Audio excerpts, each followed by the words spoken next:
రక్షకునాశ్రయించి నే ధన్యుడనైతిని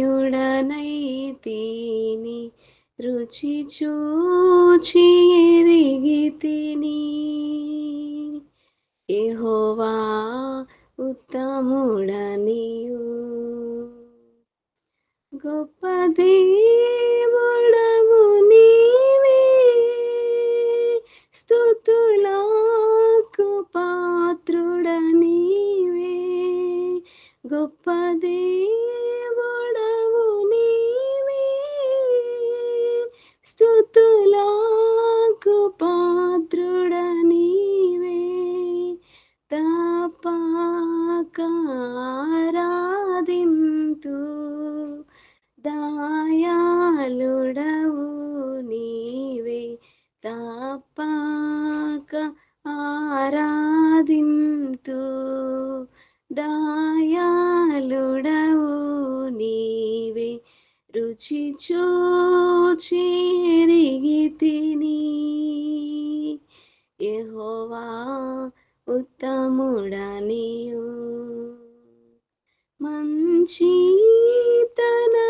గల దేవా అతి శ్రేష్ఠుడవు అందరిలో మంచితనము గల దేవా అతి శ్రేష్ఠుడవు అందరిలో ముదమార పాడెద నిన్ను అతి సుందరుడావనియు ముదమార పాడెద నిన్ను అతి సుందరుడావనియు రుచి చూచి ఎరిగితిని యెహోవా ఉత్తముడనియు రుచి చూచి ఎరిగితిని యెహోవా ఉత్తముడనియు రక్షకునాశ్రయించి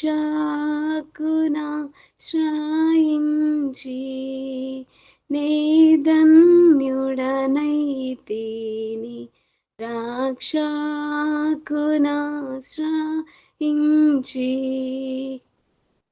నే ధన్యుడనైతిని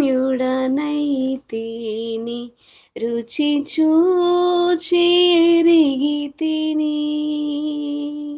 యెహోవా ఉత్తముడనియు. Thank you brother. Praise the lord. Praise lord sister. దేవునికి మహిమ కలుగును గాక. చూస్తాను అక్క, ఒక పల్లవి ఒక చరణం పాడండి.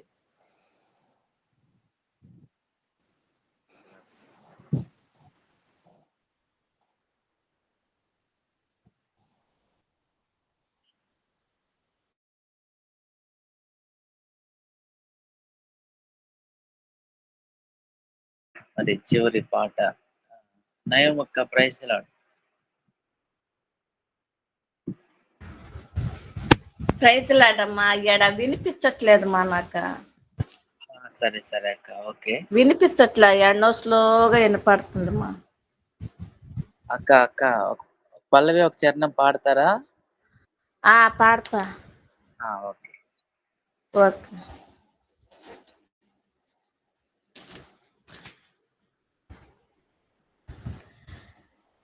దేవుని స్తుతించుడి, ఎల్లప్పుడు దేవుని స్తుతించుడి.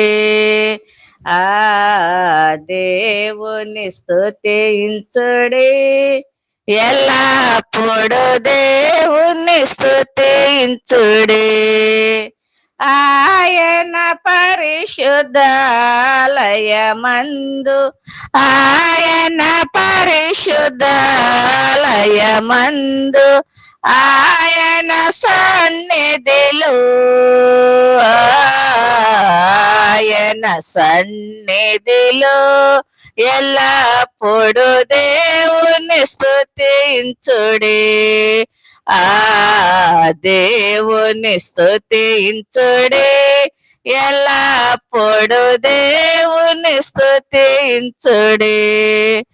ఆయన బలమును ప్రసిద్ధి చేయు, ఆయన బలమును ప్రసిద్ధి చేయు ఆకాశ విశలమందు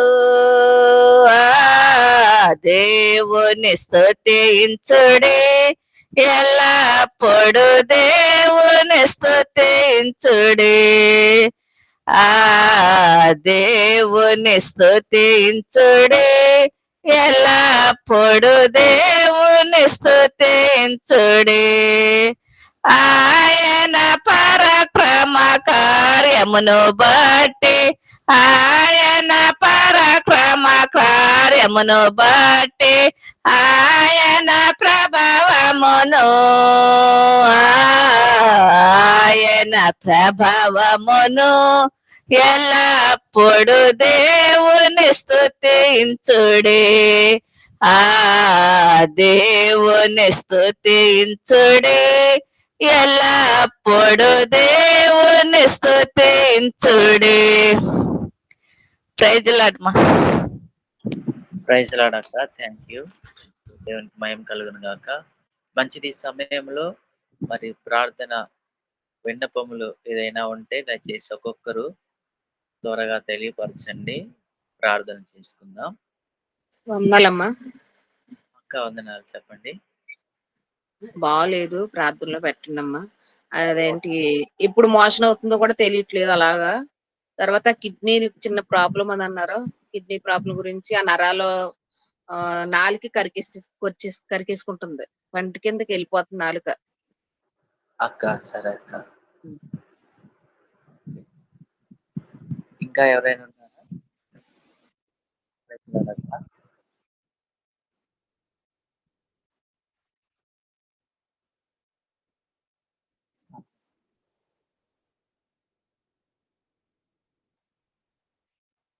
ఓకే ఓకే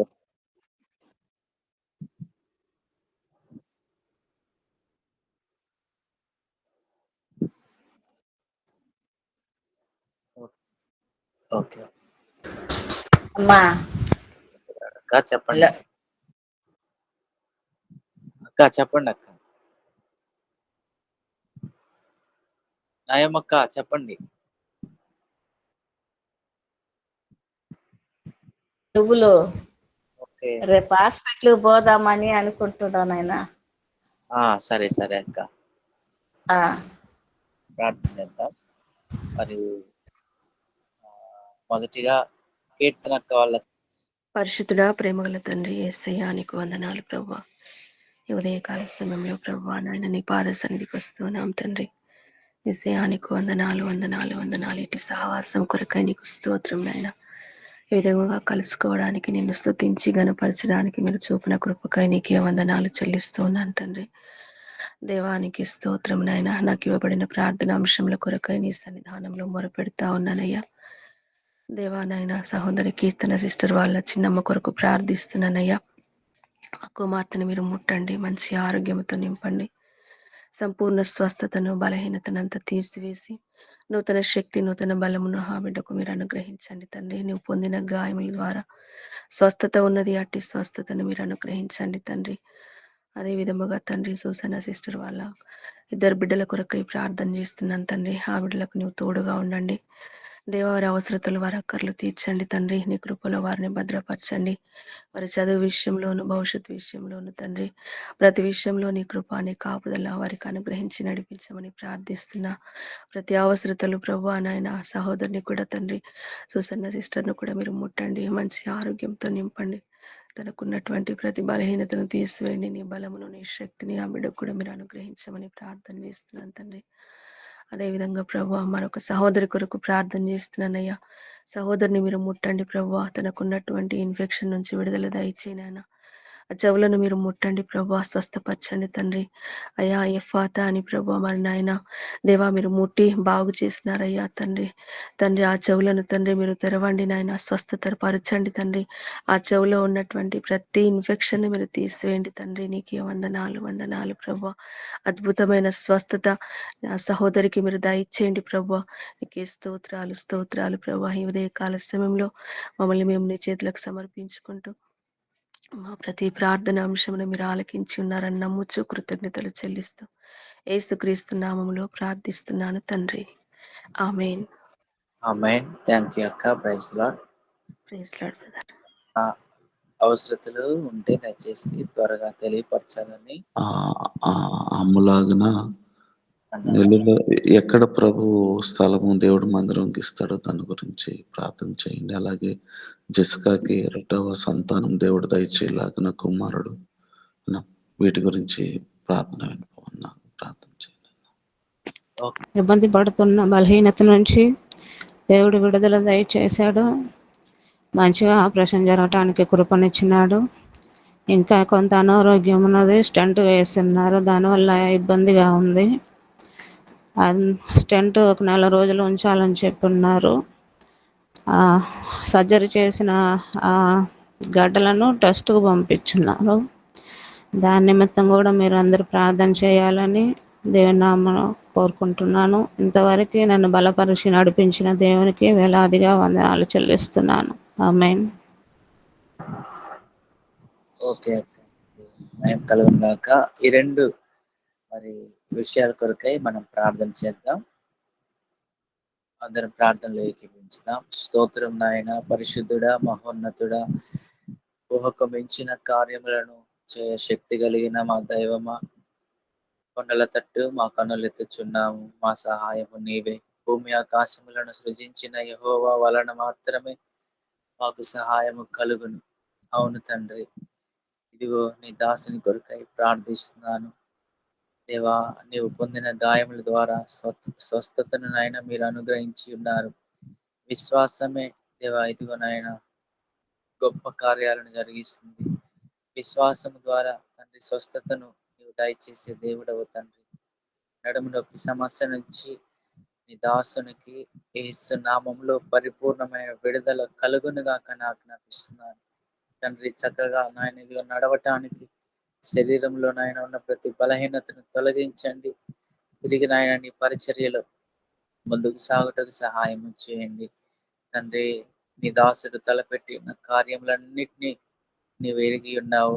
అసాధ్యమైన కార్యములను సాధ్యం చేసే దేవుడు యేసయ్యా. ఇదిగో మీరు ఎక్కడైతే స్థలాన్ని సిద్ధపరిచి ఉన్నారు ఆ స్థలములో నాయన ఇదిగో ఒక మంచి నిర్మాణము మందిరం కట్టబడటకు సహాయం చేయండి. ఉన్న స్థలం నైనా మంచి రేటుకి అమ్ముడుపోవటానికి సహాయం చేయండి దేవా. కన్ను చూడని కార్యాలు, చెవికి వినబడని కార్యాలు, హృదయానికి గోచరము కాని కార్యాలను నీ దాసుని పట్ల జరిగించమని ప్రార్థిస్తున్నాను తండ్రి. అదే రీతిగా నాయన నీ దాసుని జ్ఞాపకం చేసుకుని ఒక చక్కని మగ బిడ్డను ఈ సంవత్సరంలో దయచేయమని ప్రార్థిస్తున్నాను. గర్భఫలము నీవు ఇచ్చి బహుమానం కుమారులు నీవు అనుగ్రహించి స్వాస్థ్యమై ఉన్నారు. ఒక స్వాస్థ్యమును నాయన నీ దాసునికి అనుగ్రహించమని ప్రార్థిస్తున్నాను. బిడ్డలను నీ దయగలిగిన హస్తాలకు అప్పగించుకుంటున్నాను. క్షేమమును దయచేయండి. అదే రీతిగా సోదరి సారా కొరకై స్తోత్రాలు. ఆపరేషన్ జరగడానికి సహాయం చేశారు, నీకు వందనాలు. ఇంకా నాయన ఇది కొంత శరీర బలహీనత, అనారోగ్య పరిస్థితులు తాను ఎదుర్కొంటూ ఉంది. నీ కరుణా హస్తమును నాయన తన పైన చాపండి. ప్రతి బలహీనత నుంచి పరిపూర్ణమైన విడుదల యేసు నామంలో కలుగును గాక. నాయన స్వస్థపరిచే దేవుడవు, బాగు చేసే దేవుడవు. నీ కృపతో జ్ఞాపకం చేసుకుని తనలో ఉన్న ప్రతి బలహీనత నుంచి పరిపూర్ణమైన విడుదల దయచేయండి తండ్రి. ఏదైతే నాయన టెస్ట్కి వెళ్ళి ఉన్నాయో దేవా, ఆ టెస్ట్లన్నీ ప్రతి విషయంలో కూడా ప్రతి రిపోర్ట్ యేసు నామంలో నార్మల్ గా వచ్చును గాక. నీవే అద్భుతములను జరిగించమని ప్రార్థిస్తున్నాను. త్వరగా కోలుకొని దేవాని సన్నిధానంలో సాక్షిగా నిలవబడటకు సహాయం చేయమని ఆశీర్వదించు. యేసయ్య నామంలో ప్రార్థిస్తున్నాను తండ్రి. ఆమేన్. ఆమేన్. మంచిది. దేవునికి మహిమ కలుగును గాక. ఈ సమయంలో మన మధ్యలో ఎస్తేర్ సిస్టర్ గారు ఉన్నారు, ఆరాధనలో నడిపిస్తారు. మనందరం కూడా ఆరాధనలో ఏకీభవించుదాం.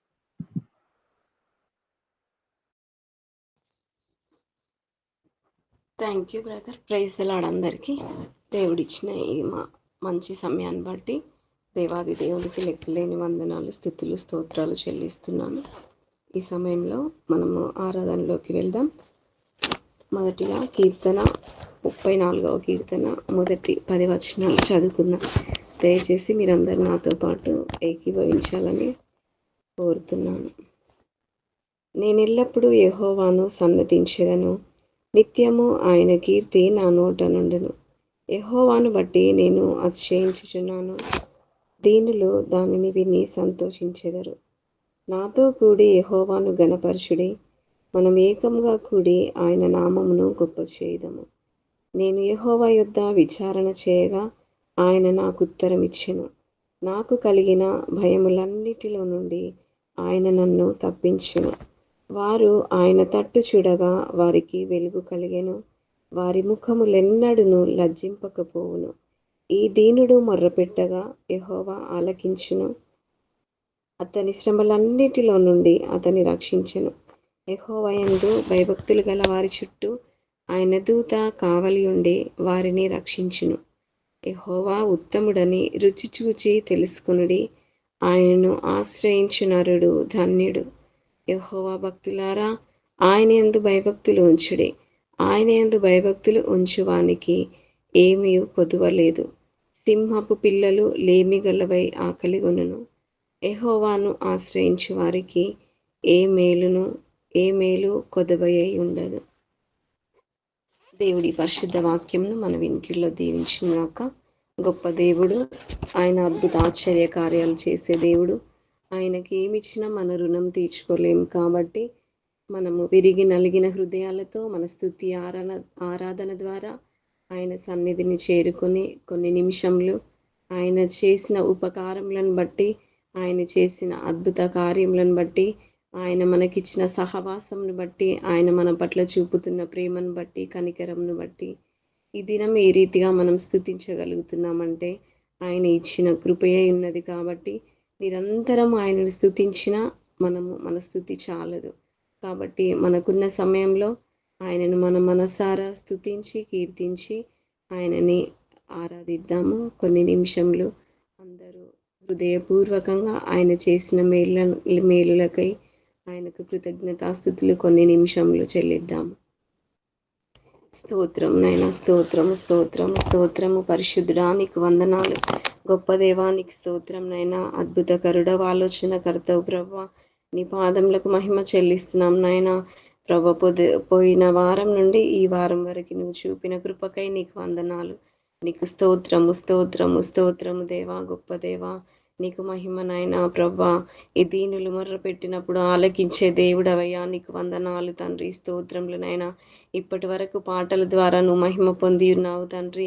ప్రభా, ప్రార్థనను ఆలకించిన దేవుడవని నా తండ్రి. ప్రభా, మీరు మా ప్రార్థనలకు ప్రతిఫలం ఇవ్వగల దేవుడవని నిన్ను నమ్మి స్తుతిస్తున్నాము నా తండ్రి.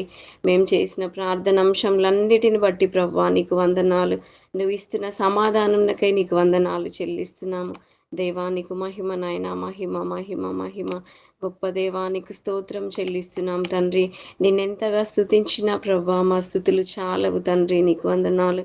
వేలాది దూతల చేత అనునిత్యము పొగడబడిచిన గొప్ప దేవుడా, నీకు మహిమ చెల్లిస్తున్నాను నాయన. ప్రభా, నువ్వు నీ పరాక్రమ కార్యములను బట్టి నీకు వందనాలు చెల్లిస్తున్నాము తండ్రి. నీకు స్తోత్రం నాయన.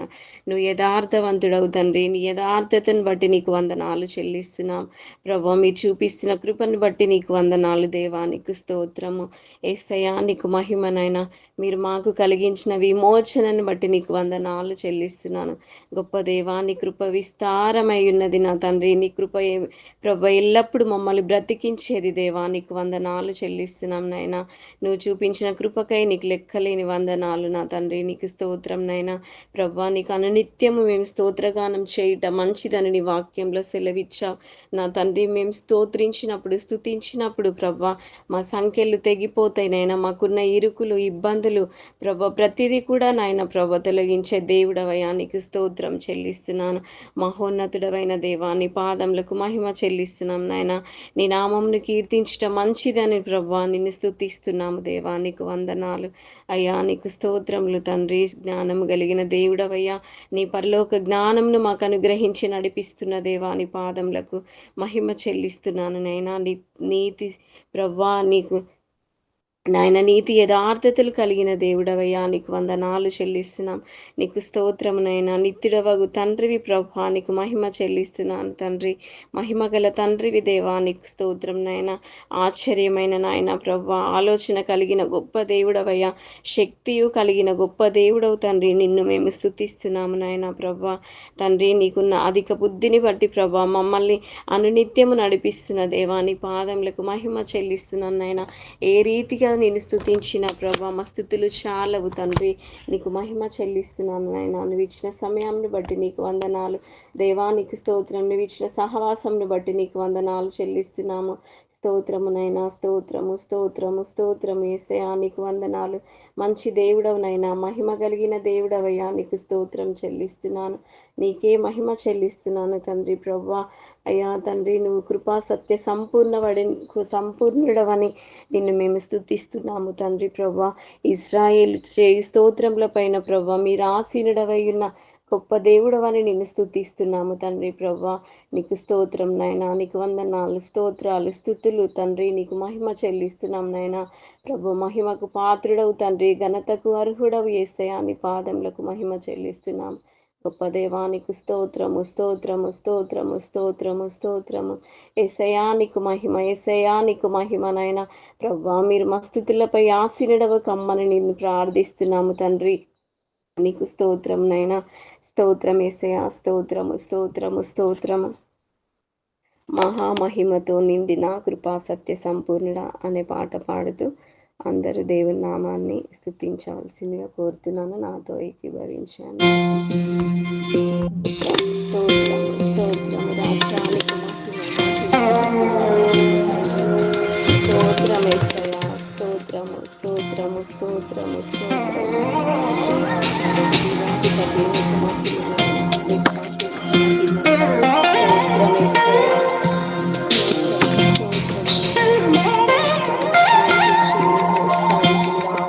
దేవానికి మహిమ స్తోత్రం. హల్లెలూయా హల్లెలూయా హల్లెలూయా.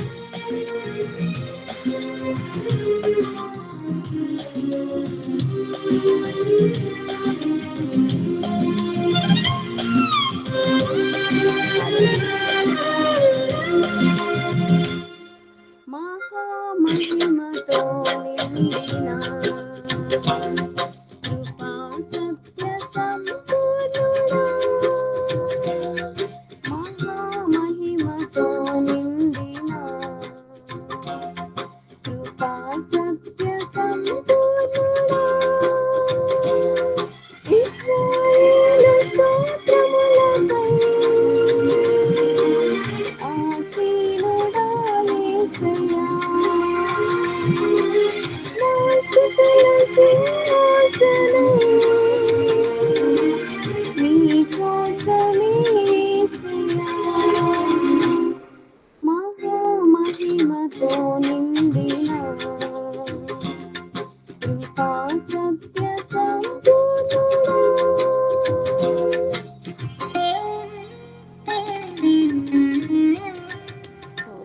మహిమను విడిచి భూమి పైకి దిగి వచ్చిన దేవుని, కరుణతో మనల్ని పిలిచిన దేవుని, సత్యమును బోధించిన దేవునికి స్తుతి చెల్లించాలి. మన చీకటిని తొలగించి వెలుగుతో నింపిన గొప్ప దేవునికి మనము స్తోత్రము చెల్లింపు అర్హులమైన. స్తుతికి దేవుడు మాత్రమే యోగ్యత కలిగిన వాడు. ఆయనను మాత్రమే మనం స్తుతించగలిగి ఉన్నది.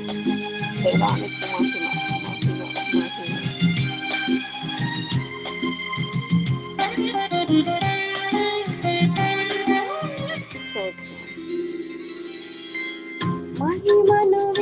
విడచి భూమిపైకి దిగి వచ్చి కరుణతో నన్ను పిలచి సత్యమును బోధించి చీకటిని తొలగించి వెలుగుతో నింపితివి.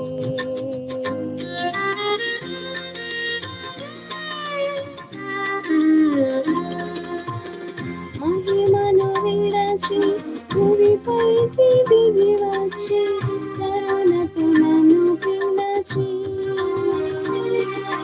సత్యమును బోధించి చీకటిని తొలగించి వెలుగుతో నింపితివి.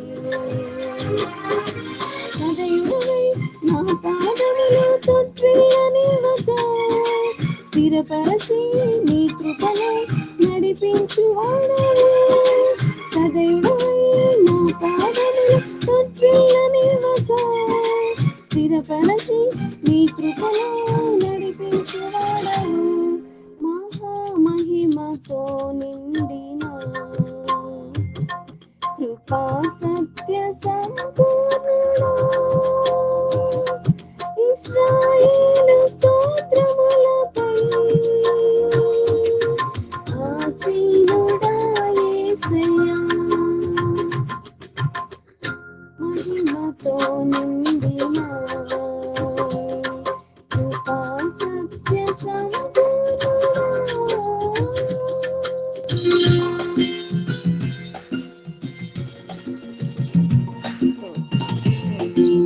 కరములు చాచి జలరాశులలో నుండి మనల్ని లేవనెత్తిన దేవుని స్తుతిద్దాము. క్షేమము దయచేసి మనల్ని వెంబడించి అనుదినము కాచేటి దేవాది దేవునికి మహిమ చెల్లిద్దాము. ఆయన అక్షయమైన ప్రేమను చూపి మనల్ని ఆదరించే గొప్ప దేవుడు.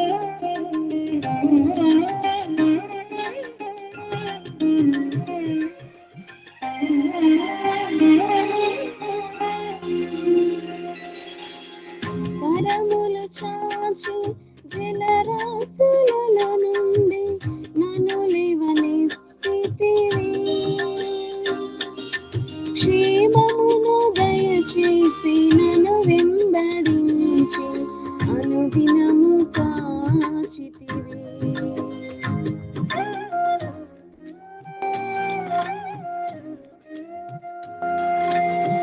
కరములు చాచి జలరాశులలో నుండి నన్ను లేవనెత్తితివి.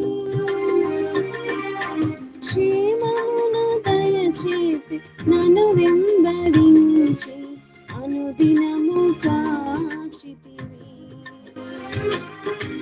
అక్షయుడా ప్రేమను చూపి ఆదరించినావు. నిర్మలుడా బాహువు చాపి దీవించువాడవు. అక్షయుడా ప్రేమను చూపి ఆదరించినావు. నిర్మలుడా బాహువు చాపి దీవించువాడవు. మహామహిమతో నిండిన కృపా సత్య సంపూర్ణుడా ఇశ్రాయేలు స్తోత్రములపై ఆసీనుడా యేసయ్యా. మహామహిమతో నిండిన కృపా సత్య సంపూర్ణుడా.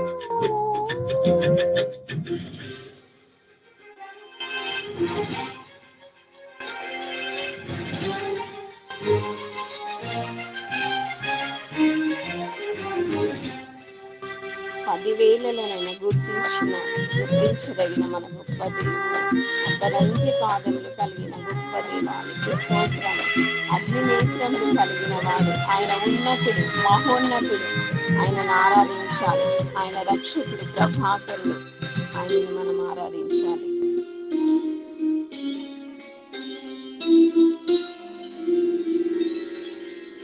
పదివేలలోన గుర్తించదగిన సుందరుడవు నీవు.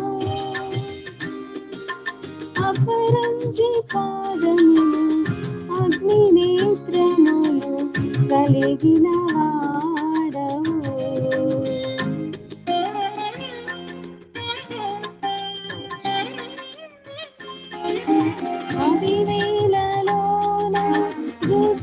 ఆరాధించదగిన సుందరుడవు నీవు. అపరంజి పాదములు అగ్ని నేత్రములు కలిగిన వాడవు.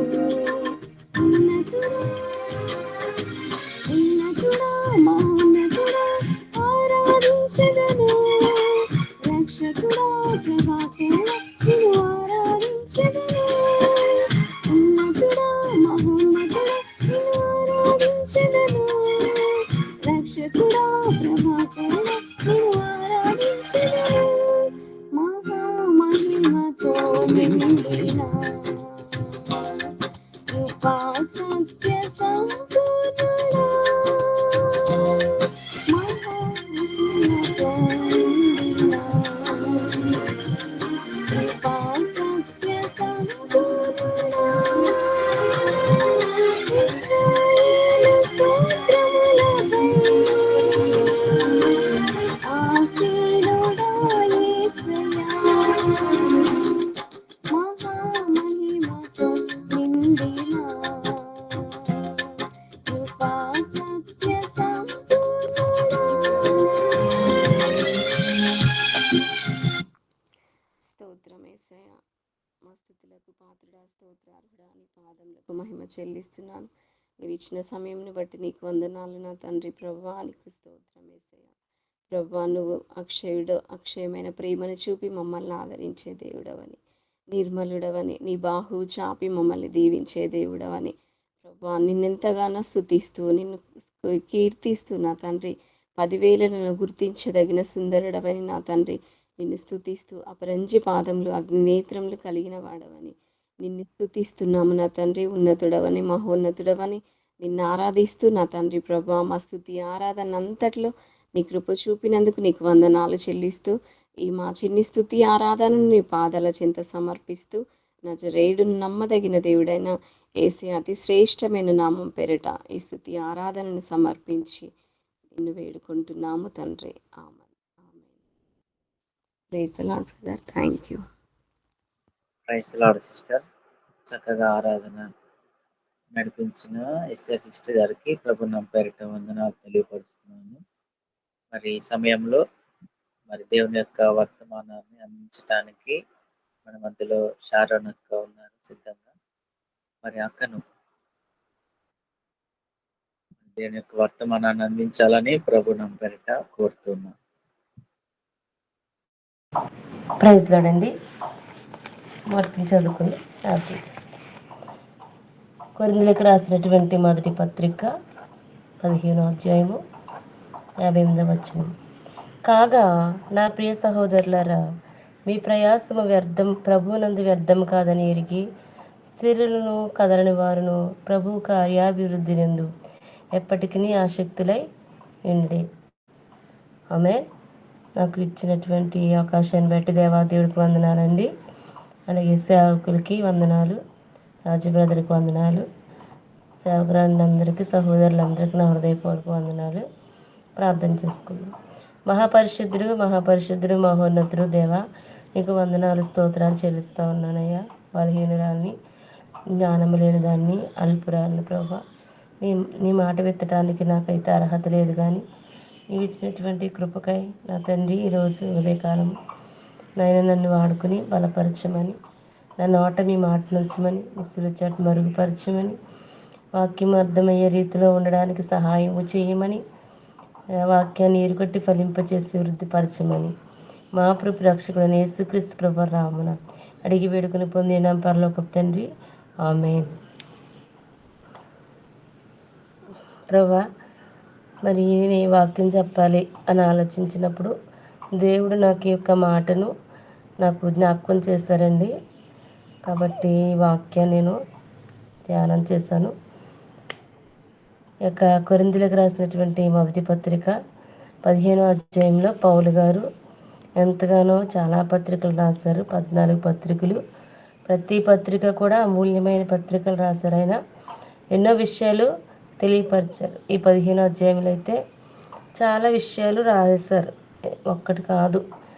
శరీరమందు అన్నీ, ఇక మనుషులు ఎలా ఉండాలి, దేవుడు మన కోసం ఎలా వచ్చారు, ఎలా దృష్టుడయ్యారు, ఎలా మరణములను విరిచారని చెప్పి అన్ని విషయాలు రాసుకొచ్చి చివరికి అంటాడు కదా. కాగా నా ప్రియ సహోదరులారా, మీ ప్రయాసము ప్రభువునందు వ్యర్థము కాదని ఎరిగి స్థిరులను కదలని వారును ప్రభు కార్యాభివృద్ధి నందు ఎప్పటికీ ఆసక్తులైన ఉండి. హల్లెలూయా. ప్రభు కార్యాభివృద్ధి నందు ఎలా ఉండాలి? ఆసక్తి కలిగి ఉండాలి. యెషయా గ్రంథము 42వ అధ్యాయము 1వ వచనంలో చూస్తే, యెషయా గ్రంథము 42వ అధ్యాయము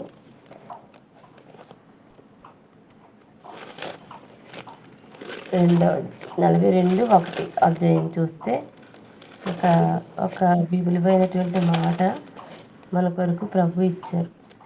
ఆ దేవాది దేవుడే మనకి ఇచ్చారు. ఇదిగో నేను ఆదుకుని నా సేవకుడు, నేను ఏర్పరచుకునినవాడు, నా ప్రాణమునకు ప్రియుడు, అతని యందు నా ఆత్మను ఉంచి ఉన్నాను, అతడు అన్ని జనులకు న్యాయము కనపరచు. హల్లెలూయా. ఇక్కడ అంటే ఎవరండి అతను?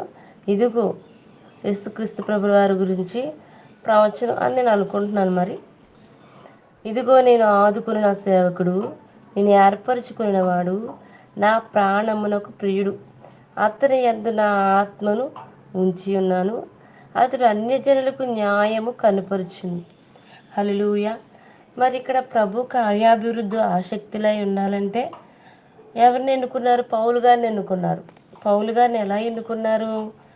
పౌలు గారు చాలా కొంచెం తన వేలో తను మంచివాడే కదండి.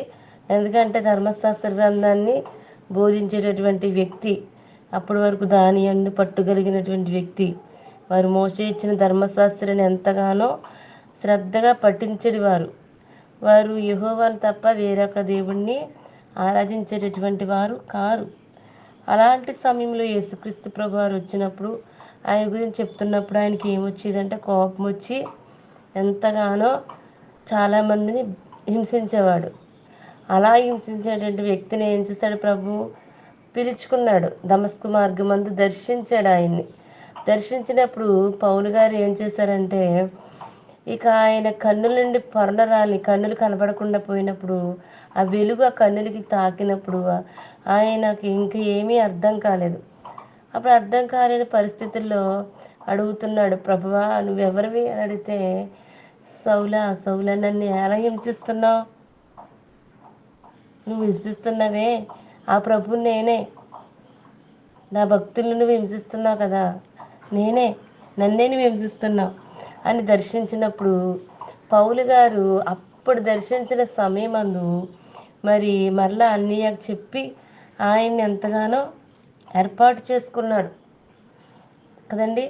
అతను ఏం చేశాడు? పౌలు గారు దేవుణ్ణి అప్పుడు దర్శించారు. అంత మాత్రమే కాకుండా ఏం చేశారంటే, అతను ఒక చోటకి వెళ్ళిపోయి ఆయన 1 సంవత్సరం పాటు యేసుక్రీస్తు వారి గురించి ధ్యానంలోనికి వెళ్ళిపోయి దేవుణ్ణి అర్థం చేసుకుని ఆయన పరిచర్య ఎలా మొదలు పెట్టాలన్నటువంటి విషయమందు ఆయన అలా కొనసాగి మరలా తిరిగి వచ్చినప్పుడు ప్రభువారు చెప్తారు కదండి, బర్నబాను పౌలు గారు నేను ఏర్పరచుకున్నటువంటి సాధనాలు వాళ్ళు, కాబట్టి వారిని నా పనికి మీరు అభిషేకించి పంపించండి అని చెప్పినప్పుడు అలా ప్రార్థన చేసి పంపించినటువంటి పౌలు గారు ఇన్ని పత్రికలు రాశారు, అన్యజనులకి సువార్త ప్రకటించారు, ఎన్నో రీతిలుగా వాడుకున్నారు పౌలు గారిని.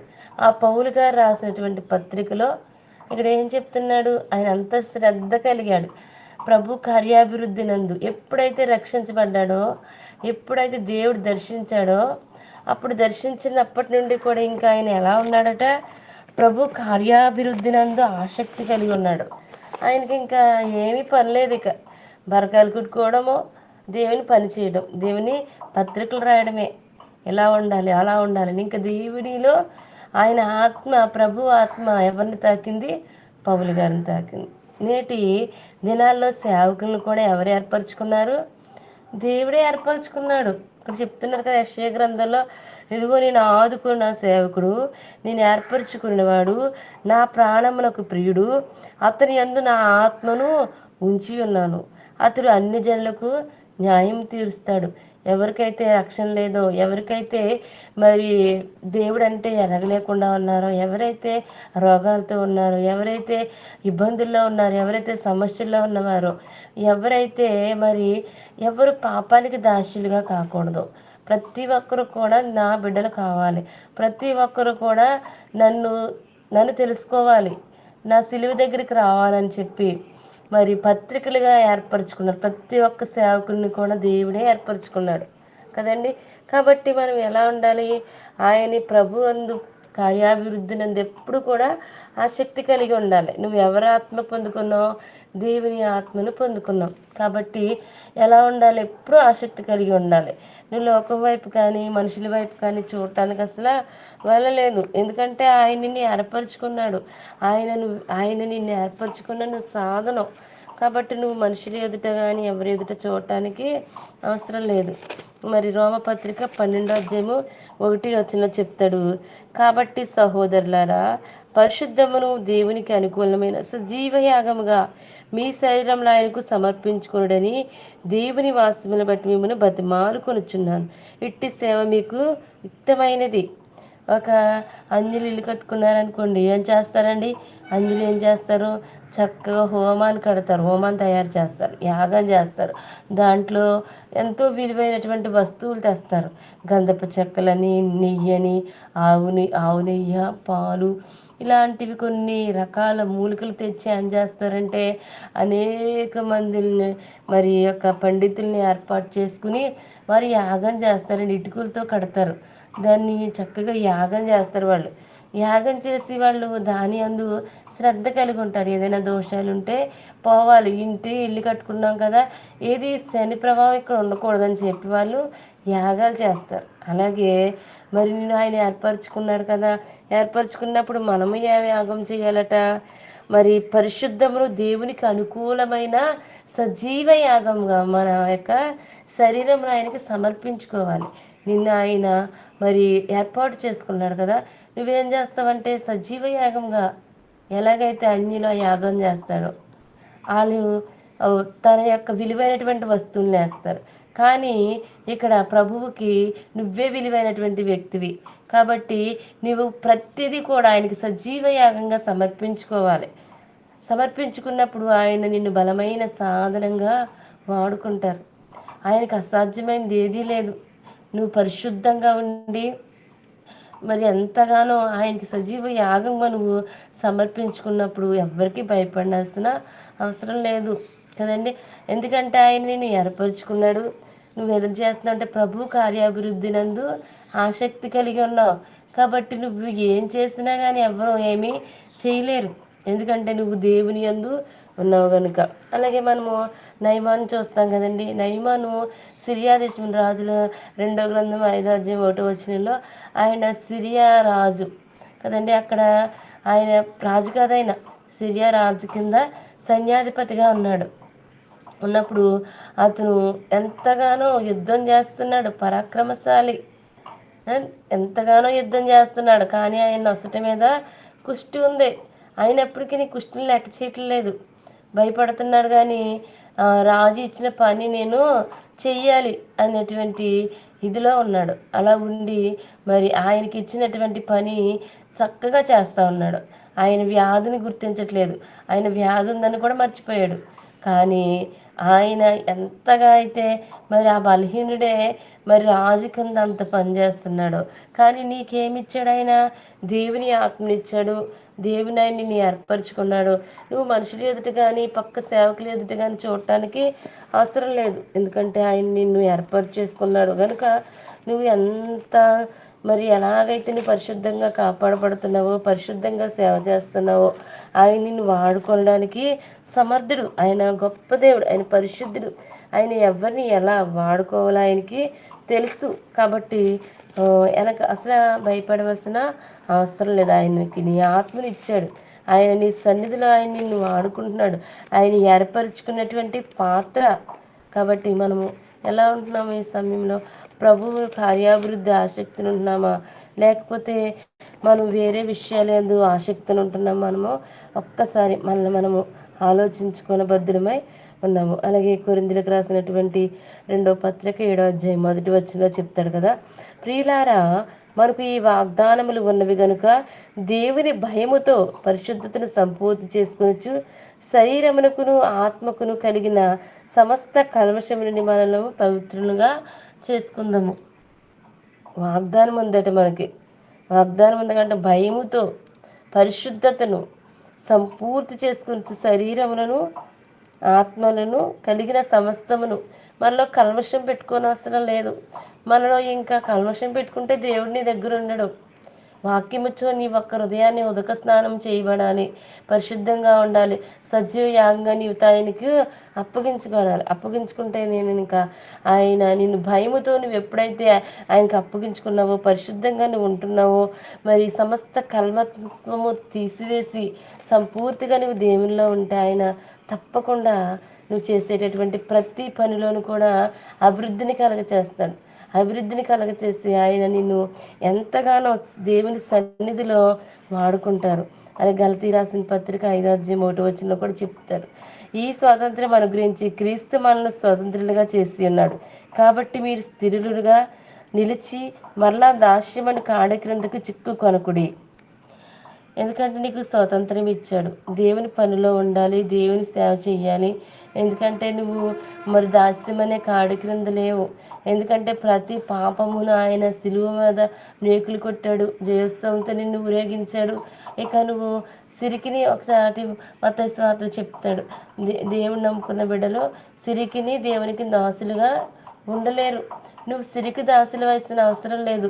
ఎందుకంటే నువ్వు అయ్యో నీ సంఘాన్ని ఎలా నడిపించాలి, నాకు ధనం లేదు కదా, నేను ఒకవేళ నాకు సంఘం లేదు, నాకు సరిగా ఎవరు కానుకలు ఇవ్వట్లేదు, లేకపోతే నన్ను అసలు ఎవరు లక్ష్య పెట్టట్లేదు అన్న అవసరమో లేదు. నువ్వు ఎందుకంటే దేవుని పని చేస్తున్నావు. ఆయన నీకు ఎంత సిరి కావాలో, ఎంత ధనం కావాలో అంత ఇస్తాడు. నువ్వు దేనికి కూడా దాసత్వంలోనికి వెళ్ళిపోని అవసరం లేదు. నీకు స్వతంత్రత ఇచ్చాడు. ప్రతి ఒక్క దాసత్వం నుంచి నేను విడిపించాడు. మరలా ఇంక నువ్వు ఆ కాడి క్రిందకి వెళ్ళక్కర్లేదు. నువ్వు ధనం కోసము పోరాడక్కర్లేదు, ధనం కోసము వెంపర్లాడక్కర్లేదు. ఆ ధనము నీకు అక్కర్లేదు. ఎందుకంటే నిన్ను ఆయన నడిపిస్తాడు. నీకు సమయోచితమైన సహాయము ఆయన కలగచేస్తాడు. ఎందుకంటే నువ్వు దాస్యమనే కాడి క్రింద లేవు, స్వాతంత్రత ఇచ్చాడు నీకు. కాబట్టి ప్రతి విషయమందు కూడా ఆయన వాగ్దానం చేసిన ప్రతి ఫలము కూడా మనకు అనుగ్రహించే దేవుడుగా ఆయన ఉన్నారు.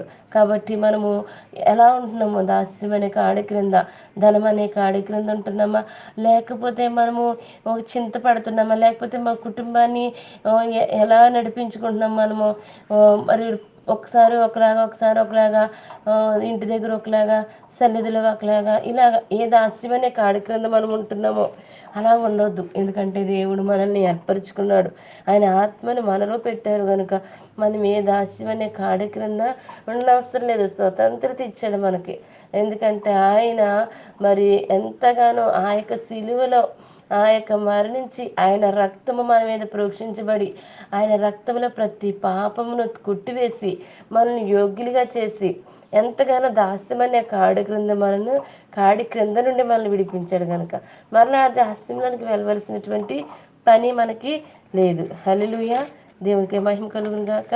అలాగే ఎఫెసీయులకు రాసిన పత్రిక 4వ అధ్యాయం 1వ వచనంలో చూస్తే, కాబట్టి మీరు సమాధానమని బంధము చేత ఆత్మను కలిగించి ఐక్యమును కాపాడుకుని యందు శ్రద్ధ కలిగిన వారే ప్రేమతో ఒకరినొకడు సహించాలి. ఎందుకంటే సమాధానమును బంధము చేత ఆత్మ కలిగించి ఐక్యమును కాపాడుకునేటి యందు ఐక్యం కలిగి ఉండాలి. మనము సహోదరులు ఐక్యత కలిగి ఉండటం ఎంత మేలు, ఎంత మనోహరం అని చెప్తున్నాడు. అలాగే మరి సమాధానమైన బంధము చేత ఐక్యమును కాపాడుకునేటందు శ్రద్ధ కలిగి ప్రేమతో ఒకరినొకడు సహించాలట. ఎందుకంటే ఈ రోజుల్లో ఒకరి వాక్యం చెప్తే ఒకరికి నచ్చట్లేదు. యూట్యూబ్లో చూస్తాం, ఒకరి మీద ఒకళ్ళు డిబేట్లు, ఒకరి మీద ఒకళ్ళు నువ్వు అలా చెప్పావంటారు, ఇలా చెప్పావంటారు, నువ్వు ఇలా ఉంది అలా ఎవరికి ఇచ్చిన దర్శనం వాళ్ళది, ఎవరికి ఇచ్చినటువంటి కృపావరం వారిది. ఎవరిని ఎలా వాడుకోవాలో ఆయనకు తెలుసు. ఒక రోజు తీర్పు ఉంటుంది, ఆ తీర్పులో దేవుడు చూసుకుంటాడు. మనం ఎవరి గురించి పట్టించుకోవాల్సిన అవసరం లేదు, ఎవరి గురించి వాదాలు పెట్టుకోవాల్సిన అవసరం లేదు. కాబట్టి దేవుడు నీకు ఎటువంటి మరి వాక్శక్తిని అనుగ్రహించారు, ఏ రీతిగా నువ్వు నడిపించబడాలో, ఏ రీతిగా నిన్ను ఏర్పరచుకున్నాడో ఆ రీతిగా నిన్ను వాడుకుంటాడు కనుక ఒకరినొకరు ఐక్యము మరి సమాధానమైన బంధము చేత ఐక్యమును కాపాడుకున్నట్టు ఎంత శ్రద్ధ కలిగి మరి ఎంతగానో ఒకరినొకడు సహించమంటున్నాడు. కాబట్టి మరి సహించేటటువంటి స్థితిలో మనం ఉండాలి, ఒకరినొకరు సహించుకోవాలి. వారు ఎలా అయితే చెప్పనే, వారికి ఇచ్చిన దర్శనం అది, వారికి ఇచ్చినటువంటి వాక్చాతుర్యం అది, వారిని ఏ రీతిగా వాడుకున్నా ఒకరోజు తీర్పు ఉంటుంది. అతను తప్పుగా చెప్తున్నాడా మంచిగా చెప్తున్నాడా అతని విజ్ఞతకే మనము అప్పగించాలి తప్ప మనము వాళ్ళని నిందించడానికి కానీ వాళ్ళని వేరే విషయంగా చూడటానికి కానీ మనకు అది పని కాదు. దేవుడే ఇచ్చాడు, ఆయన నీ ఆత్మ ఇచ్చారు, ఆయన నీకు ఆయన సన్నిధి ఇచ్చారు, ఆయన నిన్ను వాడుకుంటున్నారు. మనము శక్తి లోపం లేకుండా దేవుడు నిన్ను వాడుకుంటాడు కనుక ఆయన కృపలో దాస్యమనే కాడి క్రింద ఉండకుండా సమాధాన బంధము చేత ఐక్యమును కాపాడుకుంటే ఎంతో శ్రద్ధ కలిగి ఉంటే దేవుడు తప్పకుండా మనకి అభివృద్ధిని కలగచేస్తారు. దేవుడు తప్పకుండా నువ్వు చేసే ప్రతి పనిలో కూడా మరి ఎంతగానో నిన్ను ముందుకు తీసుకుని వెళ్తారు. హల్లెలూయా. మరి కొలస్సీలకు రాసిన పత్రిక 3వ అధ్యాయం 5వ వచనంలో చెప్తారు, కావున భూమి మీదనున్న మీ అవయములు అనగా జారత్వమును, అపవిత్రతను, కామాతురతను, దురాశను, విగ్రహారాధనైన ధనాపేక్షను చంపివేయాలి. మనకి ఒక్కొక్కసారి ఎంత గొప్ప సేవకులకైనా కూడా, ఎంత మంచి సేవకులకైనా కూడా ధనాపేక్ష చాలా కీడులకు మూలం. చంపేయాలి. దురాశ పడకూడదు. చాలా అది ఎలాంటివి మనలో ఉండకూడదు. ఎందుకంటే మన అవయములను ఆయనకి అప్పగించుకున్నాం. మరి ఒకసారి డిఎల్ మూడీ గారటండి ఒక ట్రైన్లో ప్రయాణం చేస్తూ వస్తున్నటువంటి సమయంలో కొంతమంది 3 వ్యక్తులు పేకాట ఆడుకుంటున్నారంట. ఆ పేకాట ఆడే సమయంలో మరి డిఎల్ మూడీ గారు కూర్చున్నారట.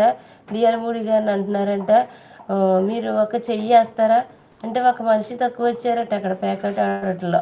మీరు మాతో పాటు ఒక చెయ్యి వేస్తారా, మాతో పాటు మీరు ఆడతారా అని అడుగుతున్నారట. అంటే అప్పుడు అంటున్నారంట, నాకు చేతులు లేవు అంటున్నాడట.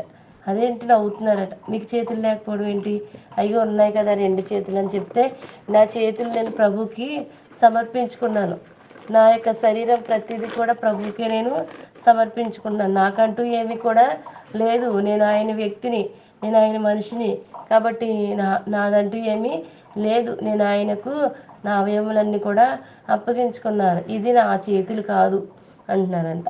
వాళ్ళు మరి డిఎల్ మూడీ గారు చెప్పేటటువంటి మాటల మీద ఎంతో ఆసక్తి చూపించారంటండి.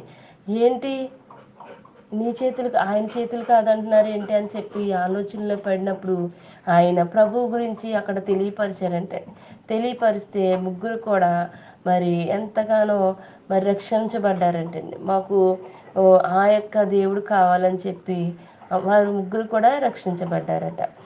ఇప్పుడు మనం ఎలా ఉండాలి, ప్రతి దురాశను చంపివేయాలి, మీ అవయవములకి అప్పగించాలి.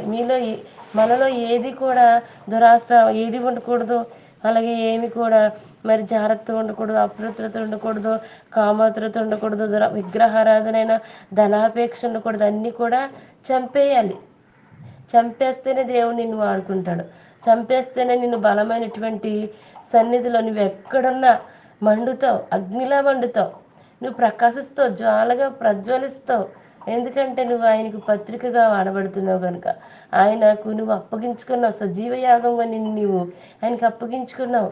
నీలో నువ్వు దాస్యమనే కాడి క్రింద లేవు, ఇక స్వతంత్రత ఇచ్చాడు నీకు. పౌలు గారు ఏ రీతికి అయితే వాడబడ్డారో మరి అందరూ అదే ఒక రీతిలో వాడబడుతున్నారండి. నేటి సమాజంలో కూడా చాలా వ్యక్తులు, చాలా గొప్ప గొప్ప సేవకులు ఆ రీతిగానే వాడబడుతున్నారు. మన లైన్లో కూడా అలాగే జ్వాలల్లాగా మండుతున్నారు. కాబట్టి మనము ఎటువంటి మనలో ఏ దురాశ ఉన్నా, ఎటువంటి కామతులత ఉన్నా, ఎటువంటి విగ్రహారాధన ఉన్నా మనము చంపివేసే వారంగా ఉండాలి. ఎందుకంటే మనల్ని ఆయనకు అవయవులు మన అవయవులన్నీ ఆయనకు అప్పగించుకోవాలి. అలాగే మరి మనము చూస్తే కొరింథీయులకు రాసినటువంటి మొదటి పత్రిక 16వ అధ్యాయం 13వ వచనంలో చూస్తే దేవుడు మనకి ఎంతో గొప్ప వాక్యాన్ని బైబిల్ గ్రంథాన్ని మనకి ఇచ్చారండి. నిజంగా బైబిల్ గ్రంథం మన చేతిలోకి రావడం కూడా భక్తులు ఎంతో పోరాటపడ్డారు కదండి. అందువల్ల మన చేతిలోనికి వచ్చింది. 16వ అధ్యాయము 13వ వచనంలో మెలకుగా ఉండుడి, విశ్వాసమందు నిలకడగా ఉండుడి, పౌరుషం గలవారయుండుడి, బలవంతులయుండుడి, మీరు చేరి కార్యములన్నీ ప్రేమతో చేయుడి. మెలకుగా ఉండాలట. ఏమో మెలకుగా ఉండాలి. ఎప్పుడు ప్రార్థనలతో మెలకుగా ఉండాలి. ఎప్పుడు కూడా నిద్రపోయే మత్తులంగా మనం ఉండకూడదు. మెలకు కలిగి ఉండాలి. ఇప్పుడు ఏ సమయాన్ని దేవుడు నిన్ను తట్టి లేపుతాడో ఆ సమయంలో మెలకు కలిగి నువ్వు ప్రార్థించాలి. నువ్వు శరీరం నిద్రపోతున్న ఆత్మ ఎప్పుడు కూడా మెలకుగానే ఉండాలి. విశ్వాసమందు నిలకడగా ఉండాలి. ఎందుకంటే నీకు విశ్వాసం ఇచ్చారు ఆయన. విశ్వాసం ఎంత గొప్ప కార్యాలు చేస్తుందండి.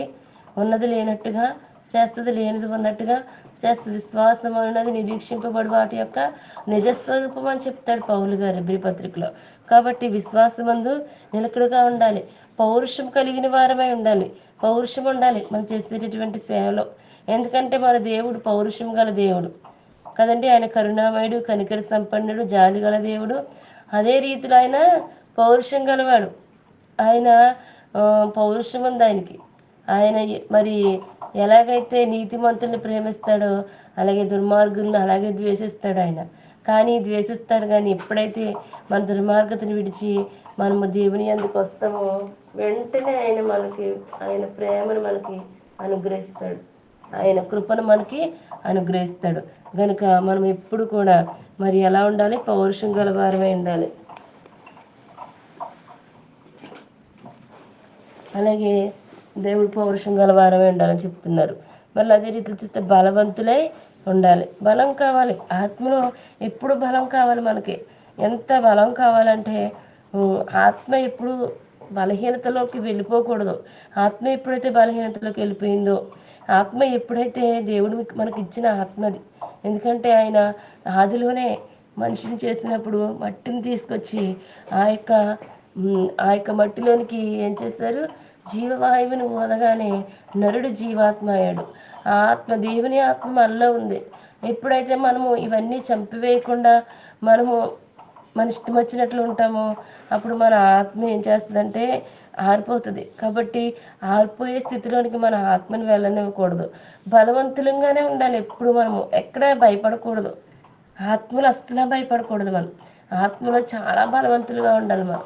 ఎందుకంటే మన ఆత్మ ఆయన ఇచ్చినటువంటి వెలుగు, ఆయన ఇచ్చినటువంటి దీపం. యెహోవా నరుని ఆత్మ యెహోవా పెట్టిన దీపం. ఆ దీపాన్ని మనము బలవంతులుగా ఉండి ఎంతగానో మనం ఆయన సన్నిధిలో వాడబడే వారంగానే ఉండాలి. అప్పుడు దేవుడు నిన్ను తప్పకుండా నీవు పడుతున్న ప్రయాసాన్ని చూస్తారు. నువ్వు చేస్తున్నటువంటి సేవా పరిచర్యలో తప్పకుండా ఆయన నిన్ను దీవిస్తారు, ఆశీర్వదిస్తారు. ఎందుకంటే ఆయన గొప్ప దేవుడు. అలాగే మరి కీర్తన గ్రంథము 15వ అధ్యాయం 5వ వచనంలో చూస్తే తన ద్రవ్యమునకు వడ్డీకి వేయడట, నిరపరాధం చెరిపెట్టుకే లంచం పుచ్చుకొనడట. ఇలాగ చేసేవాడు ఎన్నడికి కూడా కదల్చబడకుండా ఉండే భక్తి చేయాలి మనం కదండి. ఉన్నావా ఈ లోకంలో? గొప్ప పరిచర్య చేయాలి, కదల్చబడలేనట్టు పరిచర్య చేయాలి. చనిపోయేమా ఆయన రాజ్యంలోనికి వెళ్ళిపోవాలి. ఇంకెప్పుడు ఆయన పాదాల దగ్గర మనము కదల్చబడే వారంగా ఉండకూడదు. ఆయన స్థిరత్వంగా మనల్ని ఆయన పాదాల దగ్గర కూర్చుని పెట్టుకోవడానికి ఎప్పుడు కూడా ఆయన మనల్ని ప్రేమించారు, మనల్ని ఏర్పాటు చేసుకున్నారు. నువ్వు కదల్చబడే స్థితిలో ఉన్నావా? ఒకవేళ నీ ద్రవ్యానికి వడ్డీకిచ్చి ఎంతగానో మరి నువ్వు ఇష్టం వచ్చినట్లుంటే నువ్వు కదిలిపోతావు. కదల్చబడకూడదు. మనం స్థిరత్వంలో కలిగి ఆయనలో ఉండాలి. ఆయన సన్నిధికి వెళ్ళిపోవాలి. ఈ లోకంలో పరిచర్య చేస్తే గొప్ప పరిచర్య చేయాలి. అలాగే అంటారు కదండి, ఎవరో పౌలు గారు అంటారు, మంచి పోరాటం పోరాడుతుని, నా పరుగును కడముట్టించుతుని, విశ్వాసమును కాపాడుకుంటుని, నా కొరకు ఏముంది? జీవకిరీటం ఉంది పరలోకమందు అని చెప్తున్నాడు. అలా చెప్పగలిగే వారంగా మనము ఉండాలి. ఎందుకంటే నీకు అంత గొప్ప ఆత్మను, అంత గొప్ప పరిచర్యను, అంత గొప్ప సేవా భారాన్ని ఇచ్చారు. దాస్యమనే కాడి కింద నిన్ను ఉంచట్లేదు ఆయన. నిన్ను కదల్చలేనటువంటి విశ్వాసాన్ని నీకు ఇచ్చారు. కనుక మరి ఎలా ఉంటున్నాం మనము? ఒక్కసారి మనమే పరిశీలన చేసుకోవాలి. అలాగే 16వ అధ్యాయం కీర్తన 8 అంటాడు, సదాకాలము యెహోవా సన్నిధిలో నీవు ఉండాలి. సదాకాలము ఆయన సన్నిధిలో కూర్చుని పెట్టుకుంటున్నాడు కనుక కదల్చబడలేనటువంటి స్థితిలో నీవు ఉండాలి. మత్తయి సువార్త 21వ అధ్యాయం 28 చూస్తే ఆయన తనకి 2 కుమారులు ఉన్నారు. ఆ కుమారులకి ఇద్దరికి కూడా ఏం అప్పగించారట, ఒక కుమారుని పిలిచి ద్రాక్ష తోటలో పని అప్పగించాడు. కాబట్టి నిన్ను ప్రేమించారు, ఆయన కుమారుడు, నువ్వు దత్తపుత్రాత్మని ఇచ్చారు. రోమపత్రికలో చెప్పినట్లుగా నువ్వు ఆయన కుమారుడు, ద్రాక్ష తోటలో పని నీకు అప్పగించారు. ఆ ద్రాక్ష తోటలో పని నువ్వు చేయగలవనే నీకు అప్పగించారు. అక్కడ 2 కుమారులు అంటారు, నేను అది చెప్పట్లేదు. ఒక్క కుమారుడు ఎలాగైనా వెళ్ళాడు కదండి పని చేయటానికి. ద్రాక్ష తోటలో నీ ఏర్పరుచుకున్నాడు, ఆయన కుమారుడు, ఆయన కుమార్తెవు గనుక నువ్వేం చేస్తున్నావు, ఆయన పని నువ్వు శ్రద్ధగా చెయ్యి. ఆయన ద్రాక్ష తోట నీకు అప్పగించాడు. శ్రేష్టమైన ఫలములు నువ్వు తీసుకువెళ్ళాలి దేవుని దగ్గరికి. ఆ శ్రేష్టమైనటువంటి ఫలము ద్రాక్ష తోటలో ద్రాక్ష పళ్ళు ఎలా ఉంటాయి, అవి శ్రేష్టంగా ఉంటాయి. ప్రతి ఫలము కూడా శ్రేష్టంగానే ఉంటుంది. అయితే అలాగా నువ్వు సంఘంలో వాడబడుతున్నప్పుడు మరి ద్రాక్ష తోటలో మరి ఆ రీతిగా శ్రేష్టమైన ఫలము, నువ్వు ఒక ఫలం అయితే ఇంకా అనేకమైనటువంటి ఫలాలు నీ తోటలో దేవుడు అనుగ్రహిస్తాడు. నువ్వు ఎప్పుడు దేవుని యందు స్థిరంగా ఉండి పరిశుద్ధత కలిగి దేవుని కార్యాభివృద్ధిని ఎప్పటికీ ఆసక్తి కలిగి ఉంటే ఆయన నీకు ఇచ్చినటువంటి ఆ యొక్క సంఘం అనేటటువంటి ద్రాక్ష తోటలో, ఆ యొక్క సంఘం అనేటటువంటి తోటలో ఏ బిడ్డ అయితే నీ వాక్యం వింటున్నారో, ఏ బిడ్డ అయితే నువ్వు చెప్పేటటువంటి బోధ యందు లక్ష్యం ఉంచుతున్నాడో, నువ్వు చెప్పే వాక్యం అందు లక్ష్యం ఉంచుతున్నారో ప్రతి వారు కూడా మరి మంచి ఫలాలు ఫలించేటటువంటి కుమారులుగా తయారవుతారు. అప్పుడు మంచి సేవకుడా నిన్ను అంటాడు దేవుడు. ఎందుకంటే నువ్వు అలాంటి శ్రేష్టమైన ఫలము కొరకు ఆసక్తి కలిగి ఉన్నావు. ఎప్పుడు మంచి మంచి మాటలు చెప్తున్నావు. ఎప్పుడు కూడా పరలోకంలోకి తీసుకువెళ్ళేటటువంటి బోధ నువ్వు చేస్తున్నావు. ఆరోగ్యకరమైనటువంటి బోధ చేయట్లేదు. నువ్వు హెచ్చరిస్తున్నావు, మెలకుగా ఉండమంటున్నావు, బుద్ధి చెప్తున్నావు. ఎంతగానో మరి దేవుని పని యందు నువ్వు శ్రద్ధ కలిగి ఉంటున్నావు. మరి అదే ఒకవేళ ఒక అపవాది ఉన్నాడు అనుకోండి, అపవాది ఏం చేస్తాడు, అపవాది అబద్ధానికి జనకుడు అతడు. కాబట్టి వాడు ఎలా చేస్తాడంటే ఎలాగ ఈడ్చుకుపోవాలా, ఎలాగ దుష్టత్వం ముందు మనల్ని కూర్చుండబెట్టి వాడు ఇంకా నాశనానికి తీసుకెళ్ళిపోతాడు. కాబట్టి నువ్వు ఆ నాశనం కింద లేవు. నువ్వెక్కడున్నావు, దేవుని కార్యాభివృద్ధి నందు నువ్వు దేవుడి పనిలో ఉన్నావు గనుక దేవుడు సత్యమందు నేను నిలబడ్డా, నేను ఆయన సత్యమైన స్తంభంగా ప్రతిష్ఠ చేసుకున్నాడు యోహాను సువార్తలో చెప్పినట్లుగా. కాబట్టి నువ్వు సత్యమైన స్తంభంగా నిలబడినప్పుడు వాక్యం చేత నువ్వు ఆయన మరి నీ యొక్క హృదయాన్ని నింపుకుంటున్నప్పుడు నువ్వు శ్రేష్టంగా వాక్యం అనే ఫలాలు ఫలించి అవే విత్తుతున్నావు కనుక మంచి ఫలాలు నీ తోటలో నుంచి అవి వస్తాయి. కాబట్టి దేవుడు నిన్ను చూసి మెచ్చుకుంటాడు. దేవుడు మెచ్చుకునేటటువంటి సంఘ సేవకులుగా ఈరోజు ఉంటే చాలామంది ఉన్నారు. మంచి సేవ చేస్తారు, మంచి పరిచయం చేస్తారు, కానీ ఒక్కరి బోధ ఒక్కరికి అస్సలు నచ్చదు. అదేంటో నాకు అర్థం అవ్వదు. ఎంత గొప్ప సేవకుని చూసినప్పటికీ కూడా ఏ పక్క సేవకుని విమర్శించకుండా వాక్యాన్ని ముగించేటటువంటి వారుగా ఈ రోజుల్లో ఏ సేవకులు కూడా లేరు. కానీ మరి దేవుడు తీర్పు ఉంది కదా, ఆ తీర్పు సమయాన్ని ఆయన చూసుకుంటాడు కదా. మనకి ఎందుకు, నీకు ఏ పని ఇస్తే ఆ పని నువ్వు చెయ్యి. చక్కగా దేవుడిని తప్పకుండా వాడుకుంటారు. అలాగే ప్రసంగి 9వ అధ్యాయం 10వ వచనంలో చేయుటకు నీ చేతికి వచ్చిన పని, ఏ పని అయినను నీ శక్తి లోపం లేకుండా చెయ్యి. నీవు పోవు పాతాళమందు పని అయినను, ఉపాయమైనను, తెలివైనను, జ్ఞానమైనను లేదు. నువ్వు వెళ్ళిపోయే పాతాళమందు జ్ఞానం లేదు, తెలివి లేదు. కానీ చేయుటకు నీకు ఇచ్చినటువంటి పని మాత్రం నువ్వు ఏం చేయాలట, శక్తి లోపం లేకుండా చెయ్యాలి. శక్తి లోపం లేకుండా చెయ్యాలి. చేయటానికి నీకు పని ఇచ్చాడు. అది ద్రాక్ష తోటలో, ఆ యొక్క సంఘం అనే తోటలో నీకు పని ఇచ్చాడు.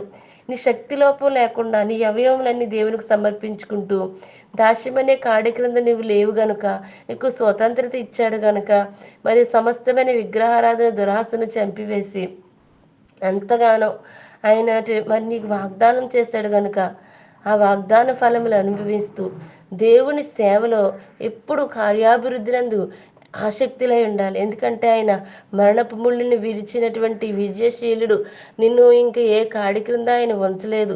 నువ్వు ఎప్పుడైతే ఈ లోకంలో పరిశుద్ధత కలిగి, పవిత్రత కలిగి, మెలకు కలిగి, బలవంతుడైండి, పౌరుషం కలిగి మరి నువ్వు సేవ చేస్తున్నావో నేను తప్పకుండా ఆయన దృష్టిస్తాడు, తప్పకుండా నిన్ను ఆయన ప్రేమిస్తున్నాడు. శక్తి లేకుండా నీవు దేవునికి పరిచయం చేసేటటువంటి స్థితిలో నీవు ఉన్నప్పుడు ఆయన తప్పకుండా నిన్ను దీవిస్తాడు, తప్పకుండా నిన్ను కదల్చడిక. నిన్ను ఎవరు కదల్చడానికి సరిపోరో, ఎవరు నీ మీద నింద వేయడానికి సరిపోరు. ఎందుకంటే నువ్వు వాక్యం అందున్నావు, నువ్వు ఎన్నో విలువైనటువంటి వాక్యాలు సంఘంలో అందిస్తున్నావు, నీ క్రియాఫలం బాగుంది. కాబట్టి నిన్ను ఆయన ఎప్పుడు కూడా నీ పట్ల అన్యాయము చూపడు, నిన్ను ఎప్పుడు ప్రేమిస్తూనే ఉంటాడు.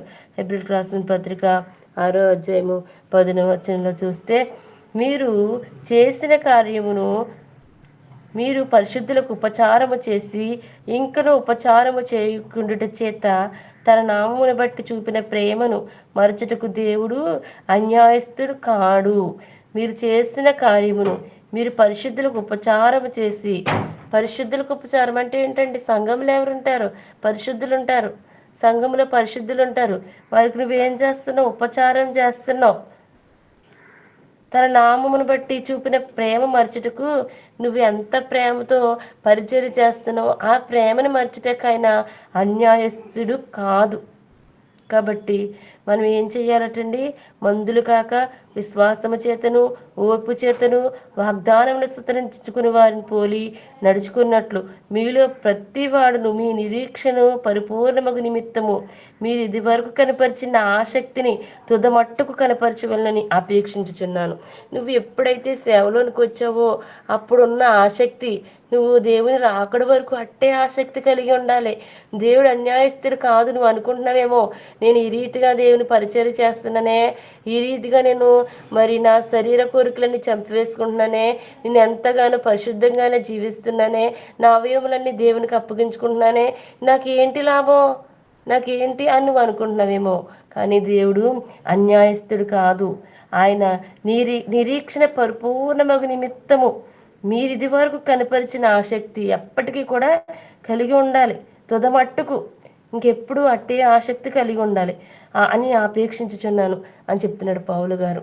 మనం ఏ రీతిగా ఉంటున్నామో, నీకు మొదట రక్షించబడినటువంటి అప్పుడున్న ఆసక్తి లేదా పరిచర్యలోకి ఉన్నటువంటి ఆసక్తి మరి చివరి వరకు ఉంటుందా? మధ్యలో అటు ఇటు ఒకవేళ తొట్టులు పడుతున్నావేమో. ఒకసారి మనము ఆలోచన చేసుకుందాం. ఆయన అన్యాయం చూసిపోయే దేవుడు కాదు, నీకు ఫలాలిచ్చే దేవుడు, నిన్ను నిత్యము కదల్చకుండా స్థిరపరిచే దేవుడు. ఎందుకంటే నువ్వు దేవుని పనిలో ఉన్నావు, దేవుడి పనిలో ఉన్నావు కనుక దేవుడు నిన్ను తప్పకుండా దీవిస్తాడు, తప్పకుండా నిన్ను ఆ రాజ్యంలో మంచి సేవకుడని మరి ఆ బంగారు వీధిలో నిన్ను నడిపిస్తాడు, ఆ బంగారు వీధిలో నిన్ను ఎత్తుకుంటాడు, మహిమపరుస్తాడు, నిన్ను ఆయన హెచ్చిస్తాడు. నువ్వు అనుకుంటున్నావేమో, నేను ఏం చేసినా కూడా నాకు విలువ రావట్లేదే, ఏం చేసినా కూడా నా సంఘం నన్ను లక్ష్య పెడతలేదే, నేను ఎలా ఉండాలి, నేను ఎందుకు నా భక్తి అని అనుకోవాల్సిన అవసరం లేదు. అని అన్యాయస్తుడు కాదు. ఒకరోజు నీకు గొప్ప కార్యం చేస్తాడు. ప్రకటన గ్రంథం 22వ అధ్యాయం 12వ వచనంలో చెప్తాడు కదా, ఇదిగో త్వరగా వచ్చుచున్నాను, వాణి క్రియలు చొప్పున ప్రతి వానికి ఇచ్చుటకు నేను సిద్ధపరిచిన జీతము నా యొద్ద ఉన్నది. నేనే అల్ఫాయు ఒమేగయు, మొదటివాడును కడపటివాడును ఆదియు అంతంనైన వాడును. హల్లెలూయా. ఏం చెప్తున్నాడండి ఇక్కడ? నువ్వు ఏ రీతిగా అయితే శ్రద్ధ కలిగి నా పరిచర్య చేస్తున్నావో, ప్రభు కార్యాభివృద్ధి నందు ఆసక్తి కలిగి ఉన్నావో, నేను నిన్ను చూశాను, నిన్ను దృష్టించాను. నేను ఒకరోజు వస్తాను, ఒకరోజు వచ్చినప్పుడు నా చేతిలో ఏంటి? జీతం ఉంది. నీ క్రియలను బట్టి నువ్వు మంచి చేసావా, చెడు చేసావా, నువ్వు ఎంత ఆసక్తి కలిగి ఉన్నావో నేను చూస్తున్నాను కదా. ఒకరోజు వచ్చినప్పుడు నేను పట్టుకొచ్చే జీతాన్ని నీకు ఇస్తాను. నీ క్రియలను బట్టి, నువ్వు చేసిన ప్రయాసను బట్టి, నువ్వు పడిన ప్రయాసను బట్టి, నువ్వు నా కార్యాభివృద్ధి నందు ఎంత ఆసక్తి కలిగి ఉన్నావో నేను చూశాను, నేను గుర్తుపెట్టుకున్నాను కనుక నేను ఒకరోజు వచ్చి నీకు జీతం ఇస్తాను. నిన్ను నా ఇంటిలోనికి తీసుకువెళ్ళిపోతాను, జీతం ఇచ్చి నీకు ఏ కిరీటం కావాలో పెడతాను, లేకపోతే నువ్వు ఎలా ఉన్నావో నేను చూశాను కదా. సిద్ధపరిచాను నీ కోసం అంతా కూడా. దేవుడు నువ్వు ఈ లోకంలో పడుతున్న ప్రతి ప్రయాసకు కూడా పరలోకంలో ఆయన నీకు జీతాన్ని సిద్ధపరుస్తున్నాడు. పరలోకంలో ఆయన నీ క్రియకు తగినటువంటి ఫలాన్ని ఇవ్వడానికి ఆయన త్వరగా వస్తున్నాడు. నిన్ను తీసుకువెళ్తాడు, సంఘముని తీసుకువెళ్తాడు, ఆ సంఘంలో నిన్ను తీసుకువెళ్ళిపోతాడు. ఎందుకంటే నిన్ను శ్రమలకు అప్పగించకుండా ఆయన నిన్ను తీసుకువెళ్ళిపోయి ఆయన దగ్గర పెట్టుకుని, మరి జీతం అంటే అదే, నీకు ఏ ఇల్లు అర్హత కలిగి ఉందో ఆ పరలోకంలో నిన్ను ఎక్కడ పెట్టాలో, నిన్ను ఎక్కడ ఆయన కూర్చుని పెడుతున్నాడో అది దేవుడి చేతిలో ఉంది. గనుక నీవు లోకంలో ఉండగానే మరి దేవుడిచ్చినటువంటి పని యందు ఎప్పుడు కూడా ఆసక్తి కలిగి మరి ఎంతగానో దేవునిలో మనము ఉండాలి.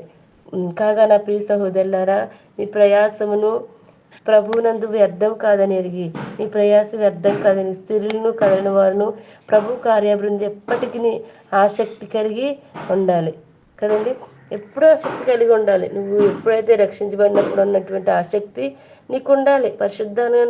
పరిశుద్ధముగా అనుకూలమైన దేవుని సేవ, యుక్తమైన సేవ చెయ్యాలి. ఎందుకంటే ఆయనని ఏర్పాటు చేసుకున్నాడు. ఆయన సేవకుడివి, ఆయన ఆత్మని నీకు ఇచ్చారు, ఆయన పరిశుద్ధతను నీకు ఇచ్చారు. కనుక ఆయనని వాడుకుంటారు. నీ భయపడవలసిన అవసరం లేదు. యేసుక్రీస్తు ప్రభువుని వారిని ఎలాగైతే వాడుకున్నారో, యేసుక్రీస్తు ప్రభు వారిని ఎలాగైతే ఆయన ఆత్మనిచ్చి లోకానికి పంపించారో, యేసుక్రీస్తు ప్రభుల వారిని ఆయన మరి ఆ యొక్క రక్తము మరి చిందించినంత వరకు ఆయన అంతా ఆయన ఎవరికైనా మరణం తెలిస్తే అసలు బ్రతకగలదండి. ఈరోజు నేను బ్రతుకుతున్నానండి. నేను 15 రోజుల్లో చనిపోతానని నాకు తెలుసు. డాక్టర్ చెప్పేశాడు నాకు. చెప్పేసినప్పుడు నీ 15 రోజులు ఎంత భయంతో ఉంటాను, ఎంత వణుకుతూ ఉంటాను. ఎప్పుడు చనిపోతాను అని నేను భయంతో ఉంటాను. నాకు తినబుద్ధి కాదు, నాకు పడుకోబుద్ధి అవ్వదు, నేను వాక్యం చదవబుద్ధి అవ్వదు, నేను చనిపోతానని భయంతో ఉంటాను. కానీ యేసుక్రీస్తు వారు ఆ శిలువ ఆ యొక్క దెబ్బలు భరించాలని తెలుసు. ఆయన ఆ యొక్క పాత్రను త్రాగాలని తెలుసు. అయినప్పటికీ కూడా దేవుని దగ్గర ఆయన అన్ని సువార్త ఆయన చేసిన పని, దేవుడు తనకిచ్చిన పని అందు కార్యాభివృద్ధి పొందాడు, ఆసక్తి కలిగి ఉన్నాడు. ఆయన ఎంతగానో మరి శక్తి లోపం లేకుండా దేవుడిచ్చిన పని అంతా పూర్తి చేసి నిన్ను నన్ను దాస్యమనే కాడ క్రింద ఉండకుండా ఆయన విడిపించారు. మనకి మరి ఈరోజు శక్తి గల యొక్క ఆయన సంఘాన్ని కాయమనికి అప్పగించారు. గనుక మనం ఏ రీతిగా ఉంటున్నాం మనమే ఒకసారి పరిశీలన చేసుకుంటూ దేవుని కృపలో వద్దిందాలి. ఆయన మరి ఇచ్చేటటువంటి పనిలో ఆసక్తితో మరి ఏలియా కూడా మన వంటి స్వభావం గల వ్యక్తే. కానీ ఆయన మరి 3.5 సంవత్సరాలు వర్షం కురియకూడదని ప్రార్థన చేస్తే వర్షం కురియలేదు. నీకు అంత శక్తిని నీ నోటికి ఇచ్చారు, అంత ఫలభరితమైనటువంటి మరి సంఘానికి అప్పగించారు. కనుక మరి అట్టి ఆసక్తి కలిగి ప్రభు కార్యాభివృద్ధి నందుని వెనక్కి చూడవలసిన పని లేదు. ఆయనను తప్పకుండా బలమైన సాధనంగా వాడుకోబోతున్నారు. కాబట్టి ఆయన పనిలో నువ్వు ఆయన చెప్పిన ప్రతి మాటకు లోబడి ఉంటే నువ్వు గొప్ప సాధనంగా, గొప్ప పత్రికగా, గొప్ప సేవకుడిగా నిన్ను వాడుకోబోతున్నారు. అట్టి కృప మనందరికీ దేవుడు అనుగ్రహించునుగాక. ఆమేన్. Praise lord. దేవుడు నాకు ఇచ్చేసిన సేవకుని బట్టి వందనాలు. ఓకే అక్క, థ్యాంక్ యూ. చక్కని వర్తమానాన్ని మరి అక్క ద్వారా దేవుడు మనందరితో కూడా మాట్లాడి ఉన్నాడు. ప్రభు మనకు అప్పగించిన పరిచర్యల్లో మన యొక్క ప్రయాస ప్రభు నందు వ్యర్థము కాదు కనుక ఇంకను మనము దేవుని కొరకు ఆత్మయందు తీవ్రత కలిగి ప్రయాసపడదాం.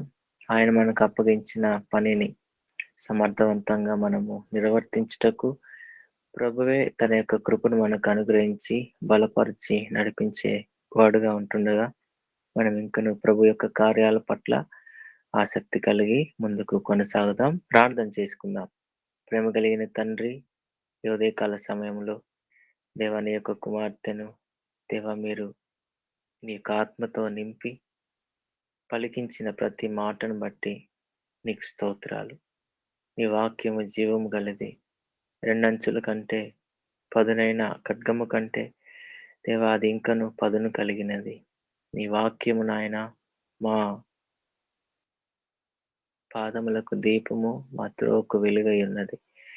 అట్టి వాక్యము ద్వారా మీరు మాతో మాట్లాడినందుకై, దర్శించి బలపరిచినందుకై స్తోత్రాలు.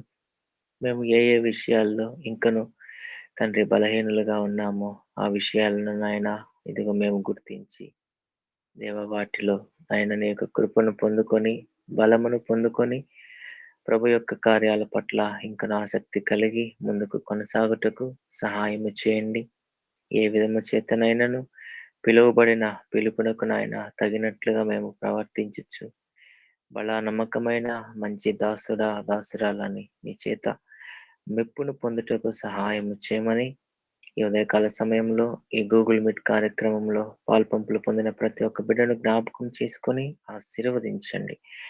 ఈ సెప్టెంబర్ మాసం అంతా కూడా నాయన నీ కృపాక్షేమములతో నడిపించమని ప్రార్థిస్తున్నాను.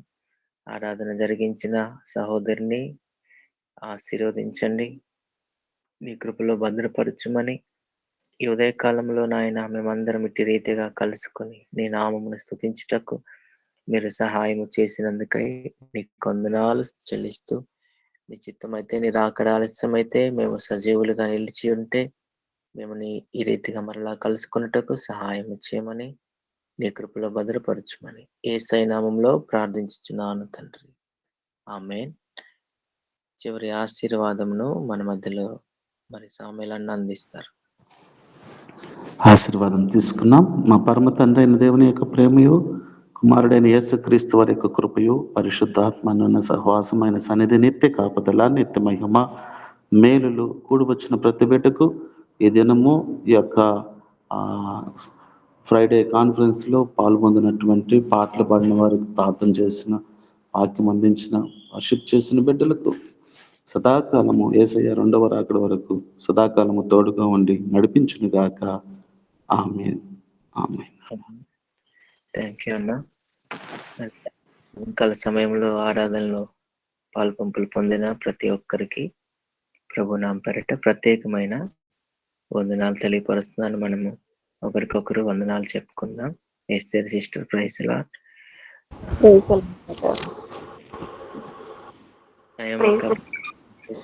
ప్రైజ్